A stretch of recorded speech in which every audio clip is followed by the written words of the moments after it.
Hey, Dr. Clark here, and in this video we're going to learn some tips for solving cash flow problems. Let's get started. So the main ideas in this section is what is a cash flow problem, and then there's going to be two approaches to solving cash flow problems. You're going to have the recursive approach and a non-recursive approach. So let's take a look. So first, a cash flow problem, that's a financial problem where there's multiple deposits and or withdrawals to an account with a constant or variable rate of interest. And the goal is to calculate the total fund balance or find its value, or find the value of particular deposits or withdrawals given the final fund balance, or to find the interest rate needed or the total time of the investment to achieve some final fund balance. There's lots of versions of this. So a standard one would be, if I invest $1,000 now at a certain rate of interest, how much would be left in the account after 10 years? Well, what if I change it up? What if I add $100 to the account once a month for 10 years? How much would be in the account after 10 years? Or maybe it's a loan. Maybe you have a certain amount and you pay off the loan by a certain amount every month. So there's some withdrawals. Or you have a certain amount in the account and you take away $5 every month. How long until the account's gone? Or if you need to have $10,000 in 10 years, how much would you have to pay per month so that after 10 years you had $10,000 in the account? So that's all called cash flow problems, all right? And there's sort of two ways to tackle cash flow problems. One is a recursive approach.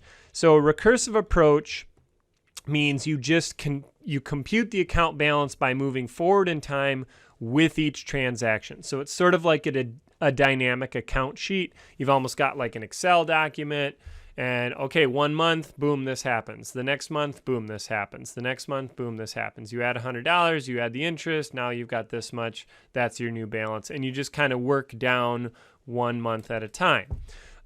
If you did this by hand, it could be a lot of work. Using something like Excel can speed it up. But you're still sort of doing one step at a time. So imagine the question you want to answer is, I want to have $10,000 in this account in 5 years. How much money do I have to put in per month so that in 10 years I'll have $10,000? Well, if there was no interest, then you could just take $10,000 divided by 5 years is what? 60 months. So 10,000 divided by 60, and that would be the amount. But what we're doing is we're saying, no, we have interest happening. So you probably don't need to put in that much money because as you put in more and more money, interest is going to accumulate on it. So that might give you an estimate, but it's going to be a high estimate.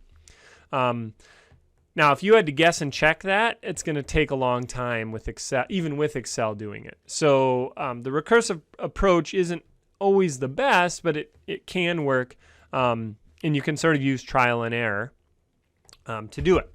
The other approach is a non-recursive approach, okay? And you can see the diagram here. We've got sort of this idea of splitting things into different ones. And in a non-recursive approach, the key is to compute or to treat each deposit as its own account, okay? So you put in $100, well, now that's one account. And that $100 will sort of accumulate interest, and so you can figure out, well, how much would that $100 earn by the end? Well, then you put in another $100 the next month. Well, that account is its own account, and it earns interest. And then the next $100, it earns interest. But the subsequent deposits earn interest for a shorter amount of time. So essentially you have like a bunch of accounts sort of side by side and each one earning interest for a certain amount of time. And then at the bottom you have how much each of those is worth and you add them all up. Now this is kind of nice because if you have a deposit, you can make it a plus. If you have a withdrawal, you can make it a minus. And so you can sort of treat each one separately.